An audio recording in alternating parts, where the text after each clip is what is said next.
श्री गणेशाय नमः। श्री सीतारामाभ्यां नमः। श्री हनुमते नमः। श्री उमापते नमः।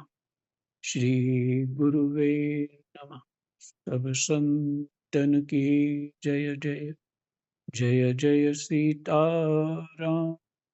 राधे श्याम।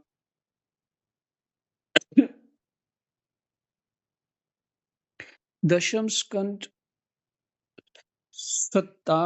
57वां अध्याय चल रहा है, जिसमें समंतक हरण शतधनवा का उद्धार और अक्रूर जी को फिर से द्वारका बुलाना, ये प्रसंग चल रहा है। तो शतधनवा जो कल जो पाठ छोड़ा था कि शतधनवा वो समंतक मणि उन्हीं के पास रख दी और आप 400 कोस लगातार चलने वाले घोड़े पर सवार होकर वहां से बड़ी फुर्ती से भागा। 400 कोस, 2.5-3 किलोमीटर का एक कोस होता है। मेरे एक ही घोड़े के इतना लंबा चलना कठिन है। तो लोग चलते ही थे पहले, ऐसा बल था उनके पास। तो लगभग है 1000 किलोमीटर के आसपास।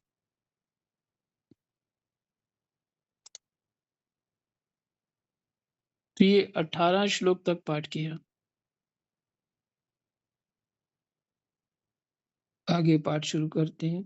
कृष्णाय वासुदेवाय हरये परमात्मने प्रणतः क्लेशनाशाय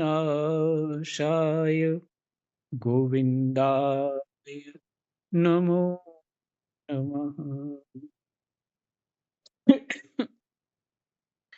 परीक्षित, भगवान श्री कृष्ण और बलराम दोनों भाई अपने उस रथ पर सवार हुए जिस पर गरुड़ चिन्ह से चिन्हित ध्वजा फहरा रही थी और बड़े वेग वाले घोड़े जुते हुए थे। अब उन्होंने अपने श्वशुर सत्राजित को मारने वाले शतधनवा का पीछा किया। मिथिलापुरी के निकट एक उपवन में शतधनवा का घोड़ा गिर पड़ा। मिथिलापुरी के निकट एक उपवन में माने मिथिलापुरी यो है जनकपुरी। वहां उनका घोड़ा गिर पड़ा। अब वह उसे छोड़कर पैदल ही भागा। वह अत्यंत भयभीत हो गया था। भगवान श्री कृष्ण भी क्रोध करके उसके पीछे दौड़े। शतधनवा पैदल ही भाग रहा था, इसलिए भगवान ने भी पैदल ही दौड़कर अपने तीक्ष्ण धार वाले चक्र से उसका सिर उतार लिया और उसके वस्त्रों में समंतक मणि को ढूंढा और उस परंतु जब मणि मिली नहीं, तब भगवान श्री कृष्ण ने बड़े भाई बलराम जी के पास आकर कहा, हमने शतधनवा को व्यर्थ ही मारा, क्योंकि उसके पास स्यमंतक मणि तो है ही नहीं। यहाँ ये विचार करना है कि यदि वो अपने पाप से तो डर ही गया था कि मुझे निश्चित मृत्यु हो जाएगी, और ये अंदाजा नहीं लगा पाया कि अगर भगवान ने चाहा मारने के लिए तो वो कहीं भी होगा तो मार ही देंगे। पर उपाय ये था कि अपनी गलती स्वीकार करके भगवान के ही जाके क्षमा मांगने का प्रयास करता। हो सकता है उसको मृत्यु दंड नहीं मिलता, कोई और दंड मिलता, जिसे बलराम जी ने जो एक कथावाचक सूत जी थे उनको मार दिया, तो उनको दंड दिया। दंड क्या मिला? जाओ तीर्थों में जाके स्नान करो, भजन करो, साधन करो, तब तुम्हारा पाप क्षीण होगा। तो इससे कुछ उपाय होता, लेकिन जीव ऐसा चिंतन क्यों नहीं कर पाता कि उसने धर्म को नहीं पकड़ा होता,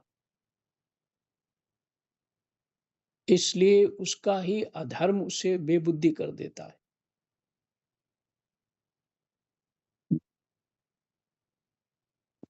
कैसा चिंतन करना चाहिए, कैसा नहीं करना चाहिए, ये विवेक नहीं रहता।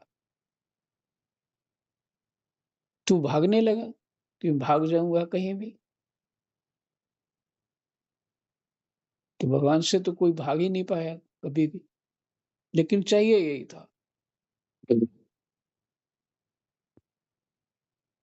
लेकिन एक तो लाभ हो गया, चाहे किसी भी कारण से हुआ हो, उसके कर्म के अनुसार या उसकी मृत्यु ऐसे ही होनी थी कि भगवान के सुदर्शन चक्र से उसकी मृत्यु हुई और धाम को प्राप्त हो गया। दोनों बातें हैं।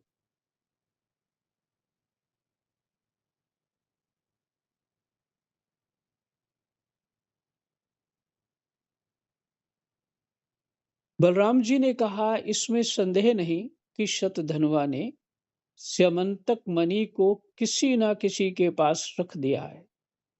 अब तुम द्वारका जाओ और उसका पता लगाओ। मैं विदेहराज से मिलना चाहता हूँ, क्योंकि वे मेरे बहुत ही प्रिय मित्र हैं। महाराज जनक, ये जनक उन राजाओं की पदवी है, उन राजाओं की पदवी है, विद्वान हुआ करते थे उनके ज्ञानवान राजा, इसलिए जनक, इसलिए विदेहराज से मिलना चाहता हूँ। अगर वही जनक तो नहीं है ये, वो तो चले गए। और ये त्रेता युग की बात है, मैंने द्वापर ही मानो, लेकिन नाम बदल दिया उसका, लेकिन द्वापर ही कहते हैं। द्वापर के अंतिम समय की बात है।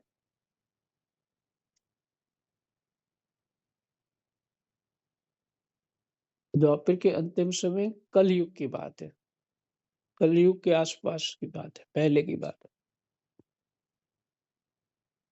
तो जनक महाराज से मिलने के लिए बलराम जी ने कहा, मैं मिलना चाहता हूँ, और तुम लोग कृष्ण को कहा कि जाओ वहां ढूंढो,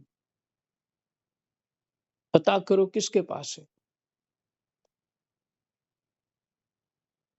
परीक्षित यह कहकर यदुवंश शिरोमणि बलराम जी मिथिला नगरी में चले गए। जब मिथिला नरेश ने देखा कि पूजनीय बलराम जी महाराज पधारे हैं, तब उनका हृदय आनंद से भर गया। उन्होंने झटपट अपने आसन से उठकर अनेक सामग्रियों से उनकी पूजा की। इसके बाद भगवान भगवान बलराम जी कई वर्षों तक मिथिलापुरी में ही रहे। महात्मा जनक ने बड़े प्रेम और सम्मान से उन्हें रखा। इसके बाद समय पर धृतराष्ट्र के पुत्र दुर्योधन ने बलराम जी से गदा युद्ध की शिक्षा ग्रहण की। अपनी प्रिया सत्यभामा का प्रिय कार्य करने, राम राम, प्रिय कार्य करके भगवान श्री कृष्ण द्वारका लौट आए और उनको यह समाचार सुना दिया कि शतधनवा को मार डाला गया, परंतु स्यमंतक मणि उसके पास ना मिले। इसके बाद उन्होंने भाई बंधुओं के साथ अपने ससुर सत्राजित की वे सब अवधर्व अवधर्व दैहिक क्रियाएं करवाईं, जिनसे मृतक प्राणी का परलोक सुधरता है। अक्रूर और कृतवर्मा ने शतधनवा को सत्राजित के वध के लिए उत्तेजित किया था।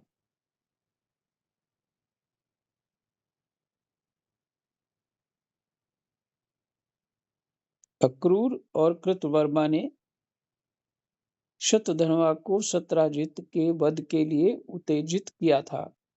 इसलिए जब उन्होंने सुना कि भगवान श्री कृष्ण ने शतधनवा को मार डाला है, तब वे अत्यंत भयभीत होकर द्वारका से भाग खड़े हुए।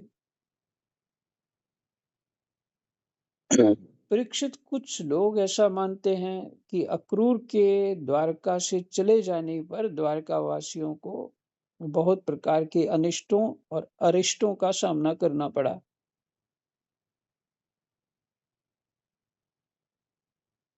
दैविक और भौतिक निमित्तों से बार बार वहां के नागरिकों को शारीरिक और मानसिक कष्ट सहना पड़ा। परंतु जो लोग ऐसा कहते हैं वे पहले कही हुई बातों को भूल जाते हैं। भला यह भी कभी संभव है कि जिन भगवान श्री कृष्ण में समस्त ऋषि मुनि निवास करते हैं, उनके निवास स्थान द्वारका में उनके रहते कोई उपद्रव खड़ा हो? उस समय नगर के बड़े बूढ़े लोगों ने कहा, एक बार काशी नरेश के राज्य में वर्षा नहीं हो रही थी, सूखा पड़ गया था। तब उन्होंने अपने राज्य में आए हुए अक्रूर के पिता श्वफल्क को अपनी पुत्री गांधिनी ब्याह दी। तब उस प्रदेश में वर्षा हुई। अक्रूर भी श्वफल्क के ही पुत्र हैं और इनका प्रभाव भी वैसा ही है। इसलिए यहाँ जहाँ अक्रूर रहते हैं, वहाँ वहाँ खूब वर्षा होती है तथा किसी प्रकार का कष्ट और महामारी आदि उपद्रव नहीं होते। परीक्षित, उन लोगों की बात सुनकर भगवान ने सोचा कि इस उपद्रव का यही कारण नहीं है। यह जानकर भी भगवान ने दूत भेजकर अक्रूर जी को ढूंढवाया और आने पर उनसे बातचीत की। भगवान ने उनका खूब स्वागत सत्कार किया और मीठी मीठी प्रेम की बातें कहकर उनसे संभाषण किया। परीक्षित, भगवान सबके चित्त का एक एक संकल्प देखते रहते हैं। इसलिए उन्होंने मुस्कुराते हुए अक्रूर से कहा, चाचा जी, आप दान धर्म के पालक हैं। हमें यह बात पहले से ही मालूम है कि शतधनवा आपके पास वह स्यमंतक मणि छोड़ गया है, जो बड़ी ही प्रकाशमान और धन देने वाली है। आप जानते ही हैं कि सत्राजित के कोई पुत्र नहीं है, इसलिए उनकी लड़की के लड़के, उनके नाती ही उन्हें तिलांजलि और पिंडदान करेंगे, उनका ऋण चुकाएंगे और जो कुछ बच रहेगा उसके उत्तराधिकारी होंगे। इस प्रकार शास्त्रीय दृष्टि से यद्यपि स्यमंतक मणि हमारे पुत्रों को ही मिलनी चाहिए, तथापि वह मणि आपके ही पास रहे, क्योंकि आप बड़े व्रतनिष्ठ और पवित्र आत्मा हैं। तथा दूसरों के लिए उस मणि को रखना अत्यंत कठिन भी है। परंतु हमारे सामने एक बहुत बड़ी कठिनाई यह आ गई है कि हमारे बड़े भाई बलराम जी मणि के संबंध में मेरी बात का पूरा विश्वास नहीं करते।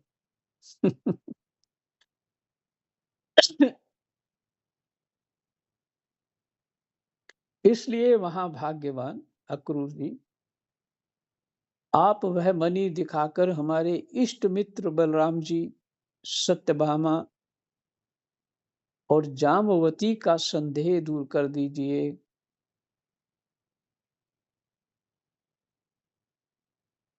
और उनके हृदय में शांति का संचार कीजिए। हमें पता है कि उसी मणि के प्रताप से आजकल आप लगातार ही ऐसे यज्ञ करते रहते हैं जिनमें सोने की वेदियां बनती हैं। परीक्षित, जब भगवान श्री कृष्ण ने इस प्रकार सांत्वना देकर उन्हें समझाया बुझाया, तब अक्रूर जी ने वस्त्र में लपेटी हुई सूर्य के समान प्रकाशमान वह मणि निकाली और भगवान श्री कृष्ण को दे दी। भगवान श्री कृष्ण ने वह स्यमंतक मणि अपने जाति भाइयों को दिखाकर अपना कलंक दूर किया और उसे अपने पास रखने में समर्थ होने पर भी पुनः अक्रूर जी को लौटा दिया। सर्वशक्तिमान सर्वव्यापक भगवान श्री कृष्ण के पराक्रमों से परिपूर्ण ये आख्यान समस्त पापों, अपराधों और कलंकों का मार्जन करने वाला तथा परम मंगलमय है। जो इसे पढ़ता, सुनता अथवा स्मरण करता है, वह सब प्रकार की अपकीर्ति और पापों से छूटकर शांति का अनुभव करता है।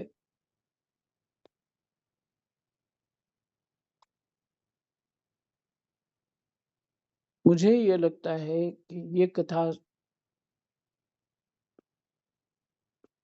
कई बार आवृत्ति हो जाए इसकी, कि ये बुद्धि में कुछ विशेष शुद्धि ले आएगी।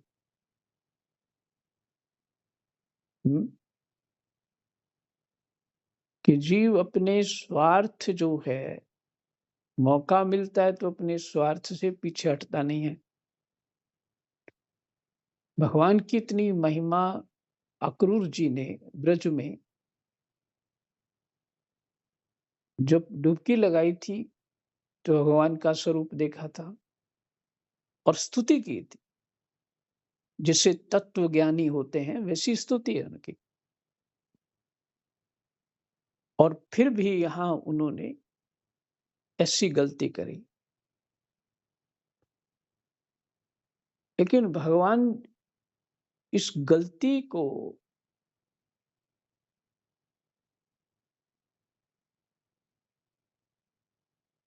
ध्यान नहीं दे रहे हैं, या कारण क्या है, या नीति है, या अपने भक्त को क्षमा कर दिया। उन्होंने जो शतधनवा को उकसाया और मरवाया, ये पाप कर्म तो किया। सत्राजित भी मारा गया, शतधनवा भी मारा गया। तो कुछ भी पाप चित्त में रहता है, वो किसी ना किसी जन्म में प्रकट होता ही है। ये किसी के बस की बात नहीं। मानसिक रोग जो होते हैं,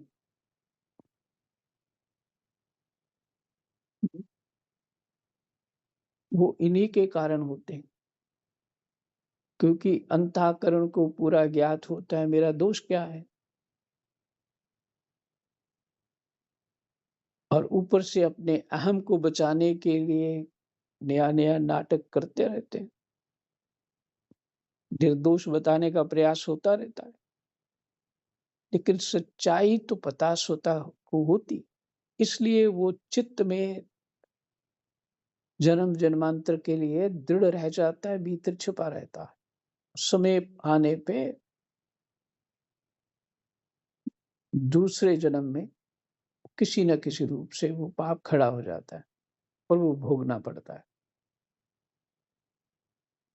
और ये जाएगा कब कि पाप हो भी जाए और उसको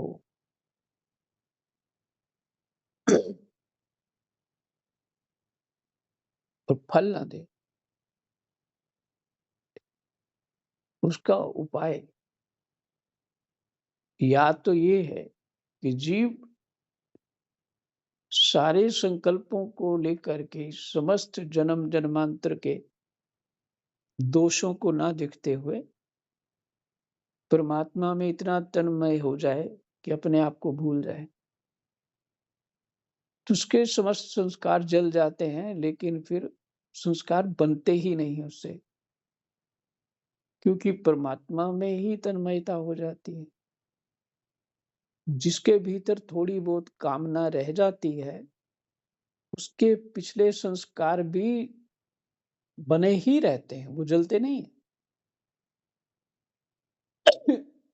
भजन से पाप और पुण्य दोनों जल जाते हैं।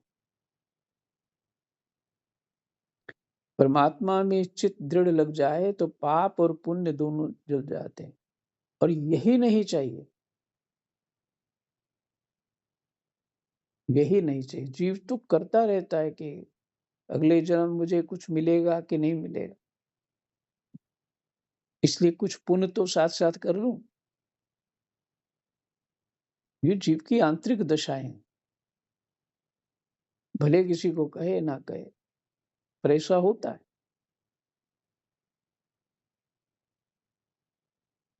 तो अपनी अगले जन्म को भय को लेकर के वो पुण्य भी करता है और भजन भी करता है। पर ऐसी स्थिति में पाप और पुण्य दोनों का फल प्राप्त होता है। पर अत्यांतिक वैराग्य जीव को हो जाए, संसार संसार ना रहे, परमात्मा के साधन में ही जीव डूब जाए, तो समस्त जो पाप पुण्य है वो जल जाते हैं।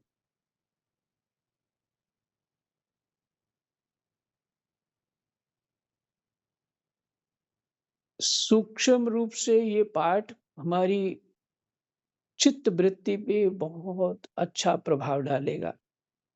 यदि इसको 5-7 बार चिंतन कर लिया जाए, पढ़ लिया जाए, तो कुछ विशेष बातें हैं कि हमारी सूक्ष्म वृत्ति जो होती है, उसके ऊपर प्रभाव देगा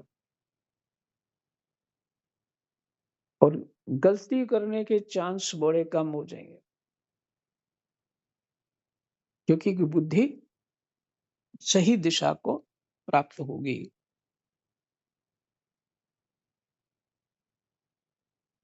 हमारा कितना है,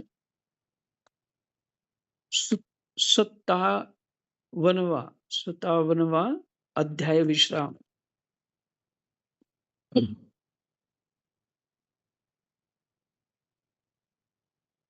58वां अध्याय भगवान श्री कृष्ण के अन्य अन्य विवाहों की कथा। श्री सुखदेव जी कहते हैं, परीक्षित, अब पांडवों को पता चल गया था कि वे लाक्षा भवन में जले नहीं हैं। एक बार भगवान श्री कृष्ण उनसे मिलने के लिए इंद्रप्रस्थ पधारे। उनके साथ सात्यकी आदि बहुत से यदुवंशी भी थे। जब वीर पांडवों ने देखा कि सर्वेश्वर भगवान श्री कृष्ण पधारे हैं, तो जैसे प्राण का संचार होने पर सभी इंद्रियां सचेत हो जाती हैं, वैसे ही वे सब के सब एक साथ उठ खड़े हुए। वीर पांडवों ने भगवान श्री कृष्ण का आलिंगन किया। उनके अंग संग से इनके सारे पाप ताप धुल गए। भगवान की प्रेम भरी मुस्कुराहट से सुशोभित मुख सुषमा देखकर वे आनंद में मग्न हो गए। भगवान श्री कृष्ण ने युधिष्ठिर और भीमसेन के चरणों में प्रणाम किया और अर्जुन को हृदय से लगाया।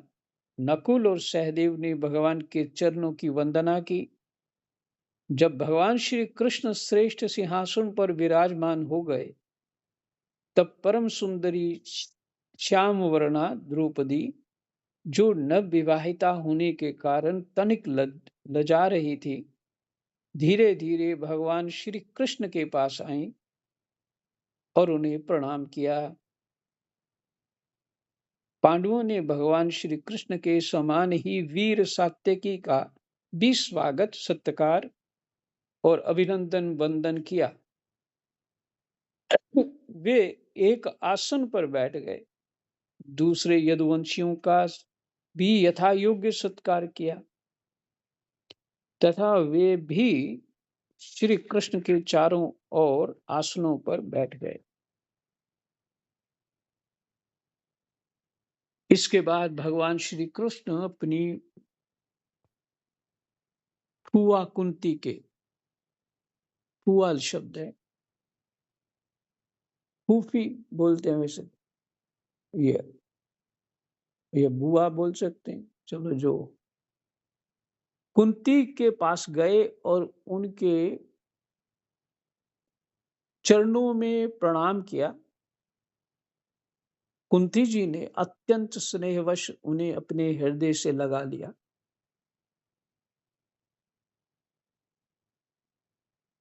देखिए, ये जीव की शुद्धि है।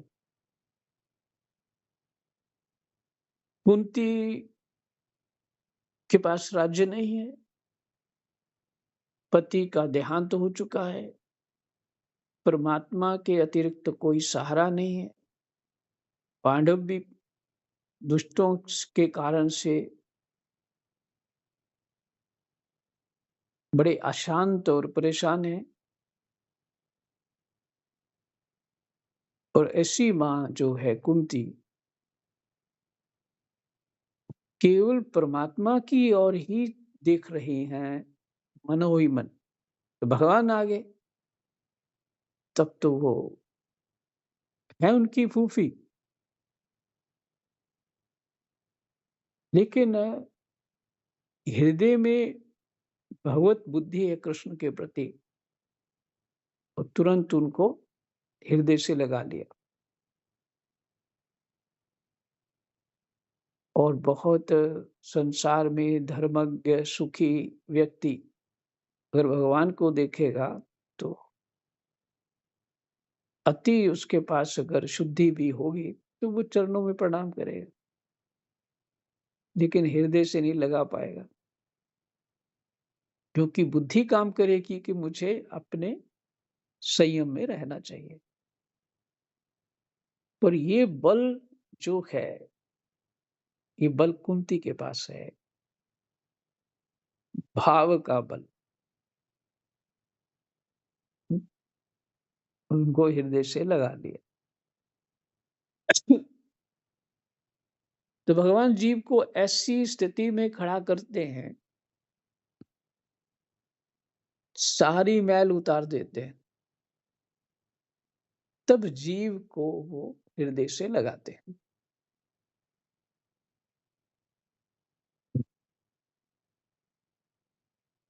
और जीव भी ये विचार करता है, मैं संसार में पूरी तरह संपन्न हो जाऊं, आराम से भजन करूं और भगवत प्राप्ति हो जाए, मेरा मान भी ना जाए, मेरी शान भी ना जाए, और भजन भी हो जाए। ये कल्पना वैसी ही है कि रात भी रहे और सूर्य भी रहे।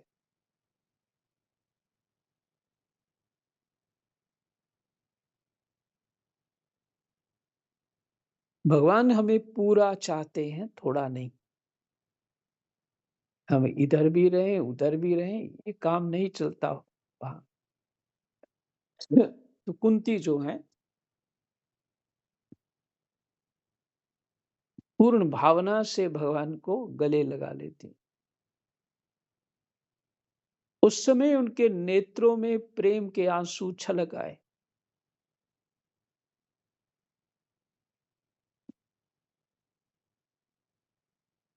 कुंती जी ने श्री कृष्ण से अपने भाई बंधुओं की कुशल क्षेम पूछी और भगवान ने भी उनका यथोचित उत्तर देकर उनसे उनकी पुत्र वधू द्रौपदी और स्वयं उनका कुशल मंगल पूछा। उस समय प्रेम की विह्वलता से कुंती जी का गला रुंध गया था। नेत्रों से आंसू बह रहे थे। भगवान के पूछने पर उन्हें अपने पहले के कलेश पर कलेश याद आने लगे और वे अपने को बहुत संभाल कर, जिनका दर्शन समस्त क्लेशों का अंत करने के लिए ही हुआ करता है, उन भगवान श्री कृष्ण से कहने लगी। श्री कृष्ण, जिस समय तुमने हम लोगों को अपना कुटुंबी संबंधी समझकर स्मरण किया और हमारा कुशल मंगल जानने के लिए भाई अक्रूर को भेजा, उसी समय हमारा कल्याण हो गया। हम अनाथों को तुमने सनाथ कर दिया। मैं जानती हूं कि तुम संपूर्ण जगत के परम हितैषी सुहृद और आत्मा हो। यह अपना है और यह पराया है, इस प्रकार की भ्रांति तुम्हारे अंदर नहीं है। ऐसा होने पर भी श्री कृष्ण, जो सदा तुम्हें स्मरण करते हैं, उनके हृदय में आकर तुम बैठ जाते हो और उनकी कलेश परंपरा को सदा के लिए मिटा देते हो। यही विश्राम करते हैं। कृष्णाय वासुदेवा हरे परमात्मने प्रणतः क्लेशनाशाय गोविंदाय नमो नमः। जय जय।